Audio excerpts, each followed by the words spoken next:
ഏവർക്കും ഈസി ഇംഗ്ലീഷിൻ്റെ ഒരു പുതിയ വീഡിയോയിലേക്ക് ഹൃദ്യമായ സ്വാഗതം. നമുക്കിന്ന് ഡിസ്കസ് ചെയ്യാനുള്ളത് 3ാം ക്ലാസ്സിലെ ഇംഗ്ലീഷ് ടെക്സ്റ്റ് ബുക്കിലെ 5ാമത്തെ യൂണിറ്റ് ആണ്. നമ്മുടെ യൂണിറ്റിൻ്റെ പേര് ദ ലിറ്റിൽ ക്ലേ ഹട്ട്. ഇതൊരു സ്റ്റോറിയാണ് ആദ്യം ആയിട്ട് കൊടുത്തിട്ടുള്ളത്. എന്താണ് ലിറ്റിൽ? ചെറുത്. ക്ലേ കളിമൺ കൊണ്ടുണ്ടാക്കിയ, ഹട്ട് കുടിൽ അല്ലെങ്കിൽ ചെറിയ വീട്. അപ്പോൾ കളിമൺ കൊണ്ടുണ്ടാക്കിയ ഒരു ചെറിയ വീട് എന്നുള്ളതാണ് നമ്മുടെ ഈ ഒരു ലെസൻ്റെ പേര്, അതല്ലെങ്കിൽ യൂണിറ്റിൻ്റെ പേര്. പക്ഷേ ഇവിടെ യഥാർത്ഥത്തിൽ ഒരു വീടല്ല, മറിച്ച് കളിമൺ കൊണ്ടുണ്ടാക്കിയ ഒരു പാത്രമാണ് ഈ കാണുന്ന പോലെ. അപ്പോൾ ഈ ഒരു പാത്രം ഒരു വീടായി സങ്കല്പിച്ചുകൊണ്ട് ഒരുപാട് ജീവികൾ ഇതിനകത്ത് താമസിക്കുന്നു. എങ്ങനെ? ഐക്യത്തോടെ, സാഹോദര്യത്തോടെ, സ്നേഹത്തോടെ. അപ്പോൾ ഈ ഒരു യൂണിറ്റിൻ്റെ തീം എന്താണെന്ന് ചോദിച്ചാൽ യൂണിറ്റി, ഐക്യമാണെന്ന് പറയാം. അതുപോലെ തന്നെ ഫ്രണ്ട്ഷിപ്പ്, ലവ്, ഇതൊക്കെ സബ് തീംസ് ആയിട്ട് വരുന്നുണ്ട്. നമുക്ക് ലെസണിലേക്ക് പോവാം. അതിന് മുൻപായിട്ട് ഈസി ഇംഗ്ലീഷ് എന്ന ഈ യൂട്യൂബ് ചാനൽ നിങ്ങൾ ആദ്യമായിട്ടാണ് കാണുന്നതെങ്കിൽ ഇപ്പോൾ തന്നെ സബ്സ്ക്രൈബ് ചെയ്ത് ബെല്ലൈക്കൺ കൂടെ ക്ലിക്ക് ചെയ്തോളൂ. ചെറിയ ക്ലാസ്സുകൾ തൊട്ട് +2 വരെയുള്ള എല്ലാ ക്ലാസ്സുകളിലെയും ഇംഗ്ലീഷ് ടെക്സ്റ്റ് ബുക്സ് ലെസൺസ് മലയാളത്തിൽ സിമ്പിളായിട്ട് ക്ലാസ്സുകളെടുത്ത് ഈസി ഇംഗ്ലീഷിൽ അപ്ലോഡ് ചെയ്യുന്നുണ്ട്. അതുകൊണ്ട് തന്നെ തീർച്ചയായിട്ടും 100% യൂസ്ഫുൾ ആവുന്ന ഒരു യൂട്യൂബ് ചാനലായിരിക്കും ഇത്. ഇനി നമുക്ക് ലെസണിലേക്ക് പോവാം. ഒരു കാട്ടിലൂടെ ഒരു കാളവണ്ടിയിൽ ഒരു വ്യക്തി ഒരുപാട് കളിമൺ പാത്രവുമായിട്ട് ഇങ്ങനെ പോവുകയാണ്. അതിനിടയിൽ ഒരു കളിമൺ പാത്രം ഒരു പുൽത്തകിടിയിൽ അല്ലെങ്കിൽ പുൽമേടിലേക്ക് വീണു. പൊട്ടിയതൊന്നുമില്ല. ഈ കളിമൺ പാത്രത്തിനടുത്തേക്ക് പിന്നെ അയാളങ്ങ് പോയി. അയാൾ പിന്നെ ഇത് കണ്ടൊന്നും ശ്രദ്ധിച്ചതൊന്നുമില്ല. അയാളങ്ങനെ പോയി. അപ്പോൾ ഈ ഒരു പാത്രം മാത്രം കാട്ടിൽ ഒറ്റപ്പെട്ടു. ഈ കളിമൺ പാത്രത്തിൻ്റെ അടുത്തേക്ക് ഒരു ഈച്ച, ഒരു ഫ്ലൈ വന്നു. എന്നിട്ട് അവിടെ എന്താണ് താമസം തുടങ്ങി. കാരണം അതിനകത്ത് ആരും ഇല്ലയെന്ന് മനസ്സിലായി. അത് ഒഴിഞ്ഞു കിടക്കുന്ന സ്ഥലമാണ്. അപ്പോൾ അതൊരു വീട് പോലെ തോന്നിയത് കൊണ്ട് ഫ്ലൈ അതല്ലെങ്കിൽ ഒരു ഈച്ച അതിനകത്ത് കയറി താമസമായി. കുറച്ച് കഴിഞ്ഞ് ഒരു മൗസ്, ഒരു എലി വന്നു. അപ്പോൾ ഈ ഈച്ച എലിയെ സ്വാഗതം ചെയ്യുകയാണ്. അങ്ങനെ ഇവർ രണ്ടുപേരും അവിടെ താമസം തുടങ്ങി. അല്പം കൂടെ കഴിഞ്ഞപ്പോൾ ഒരു ഫ്രോഗ്, ഒരു തവള വന്നു. അപ്പോൾ ഇവിടെ എലിയും ഈ ഈച്ചയും തവളയെ സ്വാഗതം ചെയ്തു. അങ്ങനെ 3 പേരും അവിടെ താമസം തുടങ്ങി. കുറച്ച് കഴിഞ്ഞ് റാബിറ്റ് വന്നു. ബാക്കി എല്ലാവരും റാബിറ്റ്, ആ ഒരു മുയലിനെ സ്വാഗതം ചെയ്തു. അങ്ങനെ അവരെല്ലാവരും ഒരുമിച്ച് താമസം തുടങ്ങി. അല്പം കഴിഞ്ഞപ്പോൾ ഫോക്സ്, ഒരു കുറുക്കൻ വന്നു. അപ്പോൾ കുറുക്കനെ ബാക്കിയുള്ള എല്ലാവരും സ്വാഗതം ചെയ്തു. അവരൊരുമിച്ച് താമസം തുടങ്ങി. ഇനി വരുന്നത് വുൽഫാണ്, അതായത് ചെന്നായ വന്നു. അവർ എല്ലാവരും ചെന്നായെ സ്വാഗതം ചെയ്തു. അവരൊരുമിച്ച് താമസം തുടങ്ങി. അപ്പോൾ ഇതൊരു കഥയാണ്. ഒരു കളിമൺ പാത്രത്തിനകത്ത് ഇത്രയും വലിയ ജീവികൾക്കൊക്കെ ഒരുമിച്ച് താമസിക്കാൻ കഴിയുമോ എന്നൊരു ചോദ്യമുണ്ട്. പക്ഷേ നമ്മൾ കൊണ്ടുവരുന്ന തീം ഇതാണ്. ഐക്യമുണ്ടെങ്കിൽ എവിടെയും നമുക്ക് താമസിക്കാൻ കഴിയും. അതല്ലെങ്കിൽ നിങ്ങൾ കേട്ടിട്ടുണ്ടാവും, ഒരുമയുണ്ടെങ്കിൽ ഒലക്കമലും കിടക്കാവുന്നൊരു പ്രയോഗമുണ്ട്. അതുപോലെ തന്നെയാണത്. ഇത്രയും ഐക്യമുണ്ടെങ്കിൽ ഈ ജീവികൾക്കൊക്കെ ഒരുമിച്ച് താമസിക്കാമെന്നാണ്. പിന്നെ വരുന്നത് ഒരു ബെയറാണ്, ഒരു കരടി. പക്ഷെ കരടി മറ്റുള്ള ജീവികളെപ്പോലെ ആയിരുന്നില്ല. അതായത് ഈ അല്പം ശുണ്ഠിയോടെ, അതല്ലെങ്കിൽ ഒരു കശപിശക്ക് ആയിട്ടാണ് വരുന്നത്. അങ്ങനെ ഞാനിത് തകർത്ത് കളയും, നിങ്ങളുടെ വീട് തകർത്ത് കളയും എന്ന് പറഞ്ഞിട്ടാണ് കരടി വരുന്നത്. അങ്ങനെ ആ വീട് തകർക്കാൻ കരടി ശ്രമിക്കുകയാണ്. അത് തകർന്നോ ഇല്ലേ എന്നുള്ളത് ഈ കഥ വായിക്കുമ്പോൾ നമുക്ക് മനസ്സിലാവും. നമുക്ക് ഇനി നേരെ കഥയിലേക്ക് പോവാം. നമ്മുടെ ഫസ്റ്റ് സെക്ഷൻ്റെ പേര് ദ ജേർണി എന്നാണ്. ജേർണി എന്ന് പറഞ്ഞാൽ യാത്ര. കിടക് കിടക് കിടക്, ഇതൊരു ശബ്ദമാണ്. എന്തിൻ്റെ ശബ്ദമാണ്? കാളവണ്ടി പോകുന്ന ശബ്ദം. കിടക് കിടക് കിടക്. Down the village road a bullock cart moved on. Bullock cart എന്ന് പറഞ്ഞാൽ കാളവണ്ടി. കാർട്ട് വണ്ടി. ബുള്ളോക്ക് കാർട്ട് കാളവണ്ടി. മൂവ്ഡ് ഓൺ, നീങ്ങി. അപ്പോൾ ഒരു വില്ലേജ് റോഡിലൂടെ കാളവണ്ടി ഇങ്ങനെ പോയി. ദ കാർട്ട്, ആ വണ്ടിയിൽ ഫുൾ ഓഫ് ക്ലേ പോട്ട്സ്. ഫുള്ളും ക്ലേ പോട്ട്സ് ആയിരുന്നു. കളിമൺ കൊണ്ടുണ്ടാക്കിയ പാത്രങ്ങളായിരുന്നു. Pots, POTS. പോട്ട്സ് എന്ന് പറഞ്ഞാൽ പാത്രങ്ങളാണ്. ക്ലേ, കളിമൺ കൊണ്ടുണ്ടാക്കിയ പാത്രങ്ങളായിരുന്നു ആ വണ്ടി നിറയെ. വെൻറ്റ് സ്വിങ്ങിങ് ആൻഡ് സ്വേയിങ് എലോങ്. അപ്പോൾ കാളവണ്ടി എങ്ങനെയാണ് പോയത്? വെൻ സ്വിങ്ങിങ്, ഇങ്ങനെ ആടിക്കൊണ്ട്, ആൻഡ് സ്വേയിങ് എലോങ്, ആടി ഇളകിക്കൊണ്ടായിരുന്നു കാളവണ്ടി പോയിരുന്നത്. ഹമ്മിങ് എ ട്യൂൺ, മൂളിപ്പാട്ട് പാടിക്കൊണ്ട്. The cart man drove alone. Cartman, ആ വണ്ടിക്കാരൻ, കാളവണ്ടിക്കാരൻ എന്ത് ചെയ്തു? ഡ്രോവ് ഓൺ, ആ വാഹനം ഓടിച്ചു കൊണ്ടിരുന്നു. ഡ്രോവ് എലോൺ എന്ന് പറഞ്ഞാൽ ഒറ്റക്കാണ് കേട്ടോ, ഒറ്റയ്ക്ക്. അപ്പോൾ കാളവണ്ടിക്കാരൻ്റെ കൂടെ ആരും ഉണ്ടായിരുന്നില്ല. കാളവണ്ടിക്കാരൻ ഒറ്റയ്ക്ക് അങ്ങനെ യാത്ര ചെയ്തു. A little clay pot peeped out and cried. ആ സമയത്ത് ഒരു ചെറിയ ലിറ്റിൽ ക്ലേ പോട്ട്, കളിമൺ പാത്രം, പീപ്ഡ് എന്ന് പറഞ്ഞാൽ എത്തി നോക്കി, ഔട്ട് പുറത്തേക്ക്, പീപ്ഡ് ഔട്ട് പുറത്തേക്ക് എത്തി നോക്കി, ആൻഡ് ക്രൈഡ് ഉറക്കെ പറഞ്ഞു. ഇവിടെ ക്രൈഡിനർത്ഥം കരഞ്ഞു എന്നല്ല, ഉറക്കെ പറഞ്ഞു എന്നാണ്. Wow what A beautiful place, എന്ത് മനോഹരമായ സ്ഥലം. അപ്പോൾ ഇവിടെ കളവണ്ടിക്കാരന് ഈ കളിമൺ പാത്രങ്ങളുമായിട്ട് പോകുന്ന കാഴ്ചയാണ് നമ്മൾ കാണുന്നത്. നെക്സ്റ്റ് സെക്ഷൻ, ബസ് ഫസ് ദ ഫ്ലൈ. ഫ്ലൈ എന്ന് പറഞ്ഞാൽ ഈച്ച. ബസ് ഫസ് ഈ ഈച്ചയുടെ പേരായിട്ടാണ് ഈ കഥയിൽ പറയുന്നത്. അപ്പോൾ ബസ് ഫസ് എന്ന് പേരുള്ള ഒരു ഫ്ലൈ, ഈച്ച. ഈ ബസ് എന്ന് പറഞ്ഞ ഈച്ച ഉണ്ടാക്കുന്ന ശബ്ദം തന്നെയാണ് കേട്ടോ. അപ്പോൾ നമ്മുടെ കഥയിൽ ഈച്ചയുടെ പേരും ബസ് ഫസ് എന്നാണ്. ക്ലാക്ക് അതൊരു ശബ്ദമാണ്. എന്താണ് ആ ശബ്ദം? Down jump to the pot. ആ പോട്ട്, ആ കളിമൺ പാത്രം താഴേക്ക് ചാടി, ജംപ് ചാടി. On to the grass bed. Grass bed എന്താണ്? പുൽത്തകിടി, നല്ല പുല്ലുള്ള സ്ഥലം. അതല്ലെങ്കിൽ ആ പാത്രം പൊട്ടിപ്പോകുമായിരുന്നു. അപ്പോൾ നല്ല പുല്ലുള്ള സ്ഥലത്തേക്ക് ആ പാത്രം അങ്ങ് ചാടി. ഒരു പാത്രം. The pot rolled over and hid in the thick green meadows. ആ പോട്ട്, ആ പാത്രം റോൾഡ് ഓവർ ഉരുണ്ട് നീങ്ങി. റോൾഡ് എന്ന് പറഞ്ഞാൽ ഉരുണ്ട് പോയി. ഓവർ ആൻഡ് ഹിഡ്, ഹിഡ് എന്ന് പറഞ്ഞാൽ ഒളിച്ചു. ഹൈഡ് ഒളിക്കുക. ഹൈഡ് ആൻഡ് സീക്ക് എന്ന് പറഞ്ഞാൽ ബിസ്ക്കറ്റ് നിങ്ങൾക്ക് അറിയില്ലേ? ഹൈഡ് എന്ന് പറഞ്ഞാൽ ഒളിക്കുക എന്നാണ്. അപ്പോൾ ഹിഡ് എന്ന് പറഞ്ഞാൽ ഒളിച്ചിരുന്നു. Hid in the thick green meadows. Meadows എന്ന് പറഞ്ഞാൽ പുൽമേട്. ഗ്രീൻ പച്ച നിറമുള്ള, തിക്കായിട്ടുള്ള, നല്ല തിക്കായിട്ടുള്ള ഇടതൂർന്ന പച്ച നിറമുള്ള പുൽത്തകിടിയിൽ എന്താണ് ഇതിങ്ങനെ പോയി ഒളിച്ചിരുന്നു. ഒളിച്ചിരുന്നു പറഞ്ഞാൽ ഇത് ഉരുണ്ട് അങ്ങോട്ട് പോയി. നമ്മുടെ കളിമൺ പാത്രം, കളിമൺ പാത്രം വീഴുന്ന കാഴ്ചയാണ് ഈ പിക്ചറിൽ കാണിക്കുന്നത്. ബൈ ആൻഡ് ബൈ എന്ന് പറഞ്ഞാൽ ആഫ്റ്റർ എ ഷോർട്ട് ടൈം, കുറച്ച് സമയം കഴിഞ്ഞ ഉടനെ. അതാണ് ബൈ ആൻഡ് ബൈ എന്ന് പറഞ്ഞാൽ. കുറച്ച് സമയം കഴിഞ്ഞ ഉടനെ എ ഫ്ലൈ കെയിം. ഒരു ഫ്ലൈ എന്ന് പറഞ്ഞാൽ ഈച്ചയാണ്. കെയിം വന്നു. Flying and saw the pot. അപ്പോൾ ഈ പറന്നുകൊണ്ട് ഒരു ഈച്ച വന്നു. ആൻഡ് സോ കണ്ടു, ദ പോട്ട് ആ പാത്രം കണ്ടു. ഇറ്റ് വാസ് ബസ് ഫസ് ദ ഫ്ലൈ. ആ ഫ്ലൈ ഈച്ചയുടെ പേര് ബസ് ഫസ് എന്നായിരുന്നു. ആ ബസ് ഫസ് എന്ന് പറയുന്ന ആ ഈച്ച അങ്ങോട്ട് വന്നു. Oh a little clay hut. എന്താ പറഞ്ഞത്? ഒരു ഈച്ച സംബന്ധിച്ചിടത്തോളം ഇതൊരു പാത്രമല്ലല്ലോ. അപ്പോൾ ഈച്ച അത് കണ്ടപ്പോൾ എന്താണ്? ഒരു വീടായിട്ടാണ് കരുത്. Oh a little clay hut. ഓ ഒരു ചെറിയ കളിമൺ കൊണ്ടുണ്ടാക്കിയ ഹട്ട്, വീട്, കുടിൽ. I wonder who lives here. ഓ ആരായിരിക്കും ഇവിടെ താമസിക്കുന്നത്? Yoo hoo anyone inside. അതൊരു ശബ്ദം ഉണ്ടാക്കിയ ആരെങ്കിലും അകത്തുണ്ടോ? ഹേയ് എന്ന് പറയില്ല. അതിന് പകരമായിട്ട് യു ഹൂ എനിവൺ ഇൻസൈഡ്. ആരെങ്കിലും അകത്തുണ്ടോ? She looked inside the pot. ആ പാത്രത്തിനുള്ളിലേക്ക് ഈച്ച നോക്കി. It was empty. അതിനകത്ത് ഒന്നും ഉണ്ടായിരുന്നില്ല. എംപ്റ്റി എന്ന് പറഞ്ഞാൽ ശൂന്യമായിരുന്നു. The fly flew in and made the pot her home. അപ്പോൾ ആരില്ലാത്തത് കൊണ്ട് തന്നെ ആ ഫ്ലൈ എന്ത് ചെയ്തു? ഫ്ലൂ ഇൻ, അകത്തേക്ക് പാറിക്കയറി. ഞാൻ ഉച്ചരിച്ചത് ഫ്ലൂ എന്നാണ്. ഫ്ലൂ എന്ന് തെറ്റായിട്ട് പലരും ഉച്ചരിക്കാറുണ്ട്. അത് ശരിയല്ല. ഫ്ലൂ എന്ന് പറഞ്ഞാൽ പാറി. ഫ്ലൈ പറക്കുക, ഫ്ലൂ പറന്നു അല്ലെങ്കിൽ പാറി. അപ്പോൾ ഇവിടെ ഫ്ലൂ എന്ന് ഉച്ചരിക്കണം കേട്ടോ. Flu in and made the pot her home. അങ്ങനെ ആ ഒരു കളിമൺ പാത്രം ആ ഈച്ചയുടെ വീടാക്കി. ഇനി നെക്സ്റ്റ് അതിഥി ആരാണത് വരുന്നത്? Crunch Munch the mouse. മൗസിൻ്റെ പേരാണ് ക്രഞ്ച് മഞ്ച്. യഥാർത്ഥത്തിൽ ഈ ക്രഞ്ച് മഞ്ച് എന്നൊക്കെ പറഞ്ഞാൽ ശബ്ദത്തോടു കൂടി ചവച്ചരക്കുന്നതിനെയാണ്. മഞ്ച് എന്ന് പറയുന്ന ചോക്ലേറ്റ് നിങ്ങൾക്ക് അറിയില്ലേ? അപ്പോൾ അതിൽ വേഫർ ഉണ്ട്, അത് കടിക്കുമ്പോൾ ശബ്ദം ഉണ്ടാവും. അപ്പോൾ ക്രഞ്ച് മഞ്ച് എന്ന് പറഞ്ഞാൽ ഏറെക്കുറെ ഒരർത്ഥമാണ്. കടിക്കുമ്പോൾ കിട്ടുന്ന ഒരു ശബ്ദം, ചവക്കുന്ന അങ്ങനെ മഞ്ച് ചെയ്യുന്ന ശബ്ദം കിട്ടണം. അപ്പോൾ ഇവിടെ കഥയിൽ നമ്മുടെ മൗസിൻ്റെ എലിയുടെ പേരാണ് Crunch Munch. By and by, അല്പസമയത്തിനുള്ളിൽ a mouse came to the pot. ആ പാത്രത്തിനടുത്തേക്ക് ഒരു എലി വന്നു. Oh a little clay hut with a meadow. എന്താണ് ആ എലി കണ്ടത്? എ ലിറ്റിൽ ക്ലേ ഹട്ട്, ഒരു ചെറിയ കളിമൺ കൊണ്ടുണ്ടാക്കിയ വീട്. വിത്ത് എ വിൻഡോ, ഒരു വിൻഡോ, ഒരു ജനവാതിലൊക്കെ അതിനുണ്ട്. I wonder who lives here. ഓ ആരായിരിക്കും ഇവിടെ താമസിക്കുന്നത്?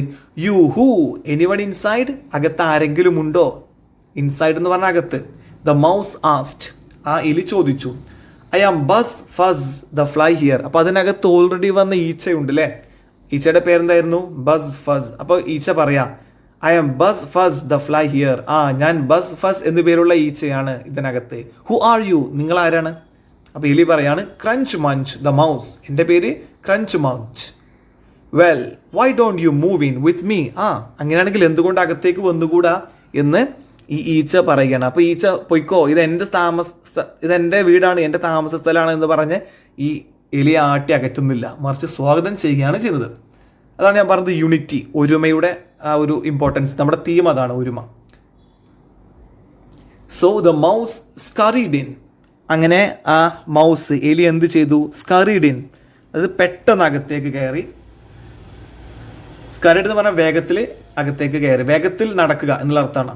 സ്കറീഡ് in and both of them made the pot their home, അങ്ങനെ രണ്ടു പേരുടെയും വീടായിട്ട് ആ പാത്രം മാറി. ഇനി നെക്സ്റ്റ് പാർട്ട് ഏതാണത്? Hop stop the frog. Hop എന്ന് പറഞ്ഞാൽ ചാടുക എന്നാണ്. നമ്മുടെ ഈ കഥയിൽ ഈ ഫ്രോഗ്, ഈ തവളയുടെ പേരാണ് ഹോപ്പ് സ്റ്റോപ്പ്. നിങ്ങൾക്കിങ്ങനെ വായിച്ചു പോകുന്ന സമയത്ത് മനസ്സിലാവും പല സെൻറ്റൻസസും റിപ്പീറ്റ് ചെയ്യുന്ന തരത്തിലാണ് വരുന്നത്. ഇങ്ങനെ റിപ്പീറ്റ് ചെയ്യും. ബൈ ആൻഡ് ബൈ, അധികം വൈകാതെ a frog came hopping by and it saw the pot. എന്താണ് എ ഫ്രോഗ് കെയിം? ഒരു തവള വന്നു, ഹോപ്പിംഗ് ചാടിക്കൊണ്ട്. ഹോപ്പിംഗ് എന്ന് പറഞ്ഞാൽ ചാടുക എന്നാണ്. By and it saw the pot, അങ്ങനെ ആ തവള ആ പാത്രം കണ്ടു. Oh a little clay hut with a window, ഒരു ചെറിയ എന്താണ് ക്ലേ ഹട്ട്, കളിമൺ കൊണ്ടുണ്ടാക്കിയ ഒരു വീട്. വിത്ത് എ വിൻഡോ, അതിനെന്താണ് ഒരു വിൻഡോയുണ്ട്, ഒരു ജനലുണ്ട്. I wonder who lives here, ആരാണ് ഇതിനകത്ത് താമസിക്കുന്നത്? യു ഹു എനിവൺ ഇൻസൈഡ്, മുമ്പ് ഇവരൊക്കെ ചോദിച്ച, ഈ തവളയുടെ മുൻപ് വന്ന ആൾക്കാർ ചോദിച്ച അതേ ചോദ്യങ്ങളാണ്. ആരെങ്കിലും അകത്തുണ്ടോ? യെസ് ബസ് ഫസ് the fly and crunch Munch the mouse and who are U. അതെ, ഞങ്ങൾ ആരൊക്കെയാണ്? ഫ്ലൈ ആണ്, പിന്നെ മൗസും ഉണ്ട്. ഇതാരാണെന്ന് ചോദിച്ചു. അപ്പോൾ ഈ ഫ്രോഗ് പറയുകയാണ് ഹോപ്പ് സ്റ്റോപ്പ് ദ ഫ്രോഗ്, എൻ്റെ പേരെന്താണ്? ഹോപ്പ് സ്റ്റോപ്പ് എന്ന പേരുള്ള ഫ്രോഗാണ്. Well why don't you move in with us, അതെ അങ്ങനെയാണെങ്കിൽ എന്തുകൊണ്ട് ഞങ്ങൾക്കൊപ്പം അകത്തേക്ക് കയറിക്കൂടാ? So the frog hopped in, അങ്ങനെ ആ ഫ്രോഗ്, ആ തവള എന്തായി? അതിനകത്തേക്ക് ചാടി വന്നു. And the three made the pot their home, അങ്ങനെ മൂവരും കൂടി ആ പാത്രം അതല്ലെങ്കിൽ ആ ഒരു വീട് അവരുടെ സ്വന്തമായി പരിഗണിച്ചു. അങ്ങനെ 3 പേരായിട്ട് ഇപ്പോൾ നെക്സ്റ്റ് ഒരു മുയലാണ് വരുന്നത്. നെക്സ്റ്റ് സെക്ഷൻ്റെ പേരെന്താ? Fleet feet the rabbit. Fleet feet, feet എന്ന് പറഞ്ഞാൽ കാലാണ്. ഫ്ലീറ്റിന് ഒരുപാട് അർത്ഥമുണ്ട്, പക്ഷേ ഇവിടെ എന്താണ് ഫ്ലീറ്റ് എന്ന് പറഞ്ഞാൽ വേഗത്തിൽ എന്നുള്ളതാണ്. അപ്പോൾ നല്ല വേഗമേറിയ കാലുകളാണല്ലോ റാബിറ്റുള്ളത്, നന്നായിട്ട് ഓടാൻ കഴിയുന്നത്. പക്ഷെ നമ്മുടെ കഥയിൽ എന്താണ്? റാബിറ്റിൻ്റെ പേരാണ് ഫ്ലീറ്റ്, ഫ്ലീറ്റ് ഫീറ്റ് എന്ന് പറയുന്നത് കേട്ടോ. ബൈ ആൻഡ് ബൈ, കുറച്ച് സമയത്തിനുള്ളിൽ a rabbit came by and saw the pot, ഒരു റാബിറ്റ് മുയൽ അങ്ങോട്ട് വന്നു, എന്നിട്ട് ആ പോട്ട് പാത്രം കണ്ടു. എന്നിട്ട് ചോദിക്കുക, oh a little clay hut with a window, ഒരു ചെറിയ മൺ വീട്, വിത്ത് എ വിൻഡോ, ഒരു ജനലയുമുണ്ട്. I wonder who lives here, you who anyone inside. ഇതൊക്കെ സെയിം ഡയലോഗ്സ് തന്നെയാണ് അല്ലേ? ആരാണ് ഇതിനകത്തുള്ളത്? ആരെങ്കിലും ഉണ്ടോ? ഹിയർ വി ആർ, ഇതിനകത്ത് ഞങ്ങളൊക്കെയാണ്. ആരൊക്കെ? ബസ് ഫസ് the fly, crunch Munch the mouse and hop stop the frog and who are you. ഞങ്ങൾ ഒരു ഈച്ചയുണ്ട്, ഒരു മൗസ് എലിയുണ്ട്, ആൻഡ് ഒരു തവളയുണ്ട്. നിങ്ങൾ ആരാണ് എന്ന് മുയലിനോട് ഇവർ 3 പേരും ചോദിക്കുകയാണ്. ഫ്ലീറ്റ് ഫീറ്റ് ദ റാബിറ്റ്, എൻ്റെ പേരെന്താണ്? ഫ്ലീറ്റ് ഫീറ്റ് എന്ന പേരുള്ള റാബിറ്റ് ആണ്. Well why don't you move in with us, ഞങ്ങൾക്കൊപ്പം എന്തുകൊണ്ട് അകത്തേക്ക് കയറിക്കൂടാ? So the rabbit jumped in, ഈ മുയൽ അകത്തേക്ക് ജമ്പ് ചെയ്തു. And the 4 made the pot their home, അങ്ങനെ 4 പേരും കൂടെ അത് അവരുടെ വീടാക്കി പരിഗണിച്ചു. ഇനി ഒരു കുറുക്കനാണ് വരുന്നത്. Fluffy Huffy the fox. Fluffy എന്ന് പറഞ്ഞാൽ നിറയെ എന്താണ് രോമങ്ങളൊക്കെ ഉള്ള രീതിയിൽ സോഫ്റ്റ് ആയിട്ടുള്ള ആ ഒരു അർത്ഥത്തിലാണ്. പക്ഷേ ഇവിടെ എന്താണ് കുറുക്കൻ്റെ ഒരു പേരാണ് ഫ്ലഫി ഹഫി. ഹഫി എന്ന വേർഡിന് ശരിക്കും വേറെ മീനിങ് ഉണ്ട്, ഒരു ആംഗ്രി അരഗൻ്റ് എന്നൊക്കെ മീനിങ് ഉണ്ട്. പക്ഷേ ഇവിടെ ഫ്ലഫി ഹഫി ഈ കുറുക്കൻ്റെ പേരാണ്, അത്ര ആലോചിച്ചാൽ മതി. ആഫ്റ്റർ എ വൈൽ, കുറച്ച് കഴിഞ്ഞപ്പോൾ a fox came running up, ഒരു ഓടിക്കൊണ്ട് ഒരു കുറുക്കൻ അങ്ങോട്ട് വന്നു. ആൻഡ് സോ ദ ഹട്ട്, എന്നിട്ട് ആ ചെറിയ വീട് കണ്ടു. Oh a little clay hut with a window, ഒരു ചെറിയ കളിമൺ കൊണ്ടുണ്ടാക്കിയ വീട്, വിത്ത് എ വിൻഡോ, ഒരു ജനലൊക്കെ ഉണ്ട്. I wonder who lives here, you who anyone inside. Same dialogue തന്നെയാണല്ലേ. ഇതിനകത്ത് ആരെങ്കിലും ഉണ്ടോ? ഹിയർ വി ആർ, ഇതിനകത്ത് ഞങ്ങളൊക്കെയാണ്. ആരൊക്കെയാ? ബസ് ഫസ് the fly, crunch Munch the mouse, Hop stop the frog and Fleet Feed the rabbit. ആരൊക്കെയാണ്? ഫ്ലൈ ഒരു ഈച്ചയുണ്ട്, എലിയുണ്ട്, അതുപോലെ തന്നെ ഫ്രോഗ് തവളയുണ്ട്, റാബിറ്റ് ഒരു മുയലുമുണ്ട്. And who are you? നീ ആരാണ്? Fluffy Huffy the fox. ഞാനൊരു കുറുക്കനാണ്. Well why don't you move in with us? അങ്ങനെയാണെങ്കിൽ എന്തുകൊണ്ട് നിനക്ക് അകത്തേക്ക് വന്നുകൂടാ? So the fox trotted in and the five made the pot their home. അങ്ങനെ ആ കുറുക്കൻ എന്ത് ചെയ്തു? ട്രോട്ടഡ് എന്ന് പറഞ്ഞാൽ പെട്ടെന്ന് നടക്കുക, അതായത് ഓട്ടവുമല്ല നടത്തവുമല്ല, ഇതിൻ്റെ രണ്ടിൻ്റെയും കൂടെ ഇടയിലുള്ള ഒരു അവസ്ഥയാണ്. അതാണ് moved briskly. So the fox trotted in and the five made the pot their home. അങ്ങനെ ഈ 5 പേർ കൂടെ ചേർന്ന് അത് അവരുടെ വീടായിട്ട് അങ്ങ് പരിഗണിച്ചു. അവർ പരസ്പരം താമസിക്കാൻ തുടങ്ങി. ശ്രദ്ധിക്കണം, കുറുക്കൻ എന്ത് ചെയ്യും? മുയലിനെ തിന്നുന്ന ഒരാളാണ്. പക്ഷേ അവർ തമ്മിൽ അങ്ങനെ ഒരു ശത്രുതയൊന്നും ഉണ്ടായിരുന്നില്ല. പരസ്പരം സാഹോദര്യത്തോടെ സ്നേഹത്തോടെയാണ് താമസിച്ചത്. Next section, Howly Prowly the wolf. Wolf എന്ന് പറഞ്ഞാൽ ചെന്നായ എന്നാണ് അർത്ഥം. ഇനി ഒരു ചെന്നായാണ് വരുന്നത്. After a while a wolf came strolling by and saw the hut. കുറച്ച് കഴിഞ്ഞ സമയത്ത് ഒരു ചെന്നായ അങ്ങോട്ട് വന്നു. സ്ട്രോളിംഗ് എന്ന് പറഞ്ഞാൽ അതിനർത്ഥം വാണ്ടറിങ്, അതായത് അലഞ്ഞു തിരിഞ്ഞു വരിക എന്നാണ്. അപ്പോൾ അലഞ്ഞു തിരിഞ്ഞ് ഒരു ചെന്നായ അങ്ങോട്ട് വന്നു. എന്നിട്ട് ഈ വീട് കണ്ടു. Oh a little clay hut with a window, I wonder who lives here, you who anyone inside.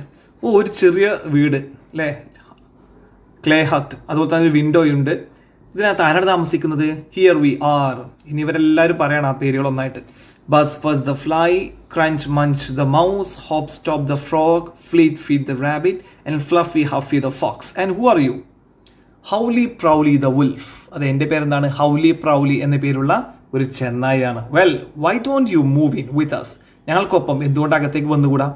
So the wolf squeezed in. അതിനുള്ളിലേക്ക് നുഴഞ്ഞു കയറി. Squeezed in and the 6 made the pot their home and lived there happily. അങ്ങനെ 6 പേരും ആരൊക്കെ? ഈച്ച, mouse അതായത് എലി, പിന്നെ ഒരു തവള, പിന്നെ ഒരു മുയൽ, കുറുക്കൻ, ഇപ്പോൾ ലാസ്റ്റ് വന്നത് ചെന്നായ. അങ്ങനെ 6 പേരും സന്തോഷത്തോടെ അതിൽ താമസിക്കുകയാണ്. ഈ സമയത്ത് ഇനി ആരാ വരുന്നത്? Gumbly ഗ്രംബ്ലി the bear. ബെയർ എന്ന് പറഞ്ഞാൽ കരടി. ശ്രദ്ധിക്കണം, ഞാൻ ബെയർ എന്നാണ് ഉച്ചരിച്ചത്, ബിയർ അല്ല. ബിയർ എന്ന് പറയുമ്പോൾ വേറെ സാധനമാണ്, നിങ്ങൾക്കറിയാം എന്താണ് ബിയർ എന്ന് പറഞ്ഞാൽ. പക്ഷേ ഇത് ബിയർ അല്ല, ബെയർ എന്നാണ് ഉച്ചരിക്കുക. ശ്രദ്ധിക്കണം, കരടിക്ക് ഇംഗ്ലീഷിൽ ബെയർ എന്നാണ് ഉച്ചാരണം. പക്ഷേ മറ്റുള്ള ആൾക്കാരെ പോലെ അല്ല, കരടി അല്പം വികൃതിക്കാരനാണ്, കുസൃതിക്കാരനാണ്, അല്ലെങ്കിൽ കുറച്ച് ദുഷ്ടനാണ്. നമുക്ക് നോക്കാം. One day a bear came running up and saw the pot. അങ്ങനെ ഒരു ദിവസം ഒരു കരടി അങ്ങോട്ട് വന്നു. ആൻഡ് സോ ദ പോട്ട് കണ്ടു. He stopped and asked, yoo who anyone inside? ആരെങ്കിലും അകത്തുണ്ടോ? ഹിയർ വി ആർ, ബസ് ഫസ് the fly, crunch Munch the mouse, Hop stop the frog, Fleet Feed the rabbit, Fluffy Huffy the fox and Howly Prowly the wolf. ഇത്രയും പേരുണ്ടല്ലേ. അപ്പോൾ ഞാനത് ഓരോരുത്തരും പറയേണ്ട ആവശ്യമില്ലല്ലോ, ഇത്രയും നേരം പറഞ്ഞത് തന്നെയാണ്. ഇങ്ങനെ റിപ്പീറ്റ് ചെയ്ത് വരുന്നത് കണ്ടോ നിങ്ങൾ? ഇത്തരം കഥകളെ നമുക്ക് ഇംഗ്ലീഷിൽ ക്യുമുലേറ്റീവ് സ്റ്റോറി എന്ന് പറയാം. ക്യുമുലേറ്റീവ് സ്റ്റോറി എന്നാണ് ഇവയെ വിളിക്കുന്നത്. അതല്ലെങ്കിൽ ചെയിൻ ടെയിൽ, ക്യുമുലേറ്റീവ് ടെയിൽ അല്ലെങ്കിൽ ചെയിൻ ടെയിൽ, അതാണ് ഏറ്റവും നല്ലത്. ക്യുമുലേറ്റീവ് എന്ന് പറഞ്ഞാൽ എന്താണ്? ഒരു കൂട്ടം അല്ലെ, ഒരു കൂട്ടം കഥകൾ ഇങ്ങനെ റിപ്പീറ്റ് ചെയ്ത് വരില്ലേ, ചെയിൻ ടെയിൽ എന്നൊക്കെ പറയാം. ഇനി മനസ്സിലാക്കേണ്ട ഒരു കാര്യം, ഇത് വളരെ പോപ്പുലർ ആയിട്ടുള്ള ഒരു റഷ്യൻ ഫോക്ക് ടെയിലാണ്. അത്രയും റഷ്യൻ കഥയാണ്. എങ്ങനത്തെ ഈ നാടോടി കഥ എന്നൊക്കെ പറയില്ലേ, അതുപോലെ കഥയാണ് നമ്മളിപ്പോൾ വായിച്ചുകൊണ്ടിരിക്കുന്നത് കേട്ടോ. അപ്പോൾ ഇതിങ്ങനെ ആവർത്തിച്ച് വരുന്നത് കൊണ്ട് തന്നെ ഞാൻ വീണ്ടും പറയുന്നില്ല. ഇനി നമുക്ക് ശേഷം എന്താ സംഭവിക്കുന്നത് നോക്കാം. I am Gumbly ഗ്രംബ്ലി the bear. ഞാൻ ഗംബ്ലി ഗ്രംബ്ലി എന്ന പേരുള്ള കരടിയാണ്. You know me, if I hold you fast you will breathe your last.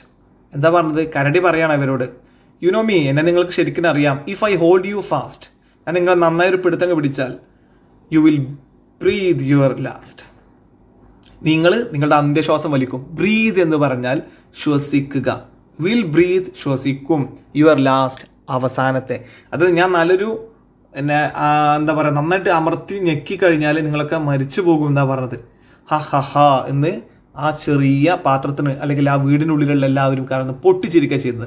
The friends inside the little clay hut laughed. പക്ഷേ ആ ക്ലേ ഹട്ടിനകത്തുള്ളവരൊക്കെ ഉറക്കെ പൊട്ടിച്ചിരിക്കുക. ഇവർക്കൊന്നൊരു ഭയമില്ല. കരടി ഞാനിത് നിങ്ങളൊക്കെ പിടിച്ച് കൊല്ലുമെന്ന് പറയുന്ന സമയത്ത് ക്ലേ ഹട്ടിലുള്ളവരൊന്നും ഭയപ്പെട്ടില്ല. അവർ ഉറക്കെ പൊട്ടിച്ചിരിക്കുക ചെയ്ത്.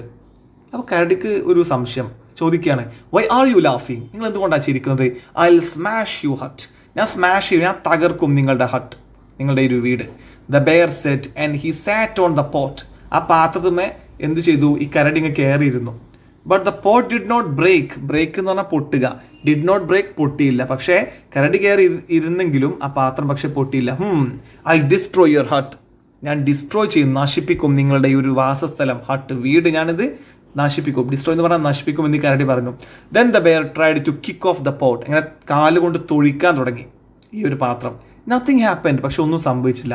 Only his legs tinkled with pain. അവന് വേദനിക്കുക മാത്രമാണ് ചെയ്തത്.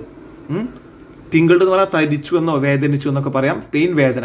അങ്ങനെ ഇവൻ തൊഴിക്കാൻ ശ്രമിച്ചെങ്കിലും, കരടി തൊഴിച്ചെങ്കിലും ഈ പാത്രത്തിന്, അതായത് അവരുടെ വീടിന് ഒന്നും സംഭവിച്ചില്ല. ഇനി ഈ സ്റ്റോറിയുടെ ലാസ്റ്റ് പാർട്ടാണ് ദ ഹൗസ് ഓഫ് ലവ്. സ്നേഹ വീട് എന്നാണ് അർത്ഥം. The house did not break. ആ വീട് പക്ഷേ പൊട്ടിയില്ല. Dear Gumbly Grumbly bear. പ്രിയപ്പെട്ട ഗംബ്ലി ഗ്രംബ്ലി കരടിയെ, you can't break this house. നിനക്ക് ഈ വീട് തകർക്കാൻ സാധിക്കില്ല. Because it is made of love. Because ഈ വീട് ഉണ്ടാക്കിയിട്ടുള്ളത് സ്നേഹം കൊണ്ടാണ്. കാരണം ഈ ചെറിയ വീട്ടിനകത്ത് ഞങ്ങൾ ഇത്രയും പേർക്ക്, 6 പേർക്ക് എന്താണ് വളരെ സന്തോഷത്തോടു കൂടി ജീവിക്കാൻ കഴിയുന്നുണ്ട്. അപ്പോൾ സ്നേഹം കൊണ്ട് നിർമ്മിച്ച വീടാണിത്. The friends laughed and said. ആ സുഹൃത്തുക്കൾ ഉറക്കെ പൊട്ടിച്ചിരിച്ചു. ലാഫ്റ്റ് എന്ന് പറഞ്ഞാൽ അത് ഉച്ചാരണം ലാഫ്റ്റ് എന്നാണ് കേട്ടോ. ലാഫ്റ്റ്, പൊട്ടിച്ചിരിച്ചു. ആൻഡ് സെഡ്, എന്നിട്ട് പറഞ്ഞു, and the bear went back to the forest. അപ്പോൾ എത്ര ആയപ്പോൾ കരടിക്ക് മനസ്സിലായി, ഈ വീട് തകർക്കാനാവില്ല. അങ്ങനെ ആ കരടി പോകുന്ന കാഴ്ചയാണ് നിങ്ങൾ കാണുന്നത്. ഇവരൊക്കെ സന്തോഷിച്ചിരിക്കുകയാണ്, ബാക്കിയുള്ള വീട്ടിലെ അംഗങ്ങളൊക്കെ. ബസ് ഫസ് the fly, crunch munch the mouse, hop stop the frog, fleet feed the rabbit, fluffy huffy the fox, and howly prowly the wolf lived in that clay hut for many many years, dancing and singing, chatting and playing. എന്താ പറഞ്ഞത്? ആ ഈച്ചയും എലിയും തവളയും മുയലും കുറുക്കനും അതുപോലെ തന്നെ ചെന്നായും ആ വീട്ടിൽ തന്നെ താമസിച്ചു ഒരുപാട് വർഷം. ഡാൻസ് ചെയ്തുകൊണ്ട്, സിംഗിങ്, പാട്ടുപാടിക്കൊണ്ട്, ചാറ്റിങ്, സംസാരിച്ചുകൊണ്ട്, ആൻഡ് പ്ലേയിങ്, കളിച്ചുല്ലസിച്ചുകൊണ്ട്. അപ്പോൾ സ്നേഹമുണ്ടെങ്കിൽ ഏത് വിപത്തിനെയും നേരിടാൻ സാധിക്കും. ആ ഒരു ഒരുമയുണ്ടെങ്കിൽ നമുക്ക് എത്ര ചെറിയ സൗകര്യത്തിലും ജീവിക്കാനും സാധിക്കും എന്നുള്ളൊക്കെ ഒരു തീമാണ് ഈ സ്റ്റോറിയിൽ നിന്നും നമുക്ക് കിട്ടുന്നത്. അപ്പോൾ ഈ സ്റ്റോറി മുഴുവനായിട്ട് മനസ്സിലായി എന്ന് വിചാരിക്കുന്നു. അങ്ങനെയെങ്കിൽ ഈ വീഡിയോ ലൈക്ക് ചെയ്യുക, നിങ്ങളുടെ ഫ്രണ്ട്സിലേക്ക് വീഡിയോ ഷെയർ ചെയ്ത് കൊടുക്കുക. So thank you for watching.